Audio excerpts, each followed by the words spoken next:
নমস্কার বন্ধুরা, এই বইটা দেখেই বুঝতে পারছো এই থাম্বনেলটা কী লেখা। বাঁটুল দি গ্রেট, ভৌতিক অলৌকিক। এই কথাটা শুনলেই যেন বাচ্চাদের মনে মনে ভয় এসে যাবে। আর এটা নারায়ণ দেবনাথের লেখা।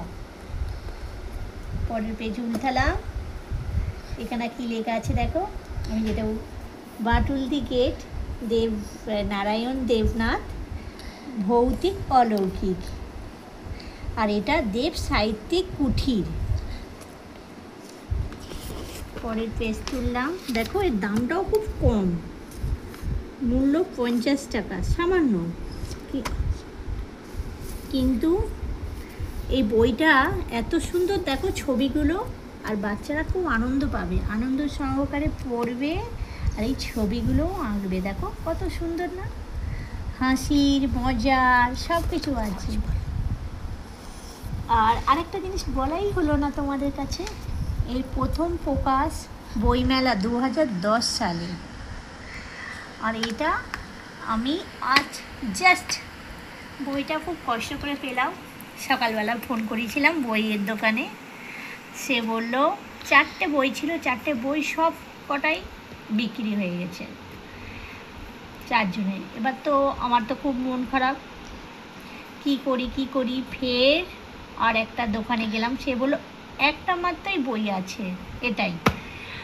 তো এত আনন্দ পেলাম, বইটা বাড়ি নিয়ে এলাম, দেখলাম, পুরোটাইও পড়লাম, পড়াও হয়ে গিয়েছে কিছুটা, পুরো বই পড়া হয়নি এখনই, কিন্তু খুব মজার। যে বইটা হাতে পাবে না খুব আনন্দ পাবে। দেখো ছবিগুলো, দেখো এই ছবিগুলো না বাচ্চারা ড্রয়িংয়ের ক্ষেত্রে খুব মজা করে আঁকবে। দেখো ভূতগুলো দেখো, আর মানুষগুলোও দেখো। এটা তো আমার খুব ভালো লাগছে। আর দেখো তোমরা বন্ধুরা এই বইটা একবার নিয়ে আসবে বাড়িতে, যে কোনো বাচ্চারাও তো মজা পাবে, বড়রাও মজা পাবে পড়ে, খুব ভালো। এই বইটা না অনেক কটা পার্ট আছে, একটা পড়লেই মনে হবে যে আরও একটা পড়ি। বন্ধুরা বাচ্চারা যখন পড়বে না, ওদের না পড়ার প্রতি আগ্রহ বাড়বে। অনেক বাচ্চারা না ঠিক মতন পড়তে চায় না, বই পড়তে চায় না, কিন্তু এইসব গল্প বই পড়ার পরে না ওদের না ন্যাক বেড়ে যায় যে বই পড়বো, গল্পের বই পড়বো। ওদের না মানে মনটা খুব আনন্দ। এখনকার বাচ্চারা তো না কী বলতো ঠিক মতন খেলতে পারে না, বাড়ির মধ্যে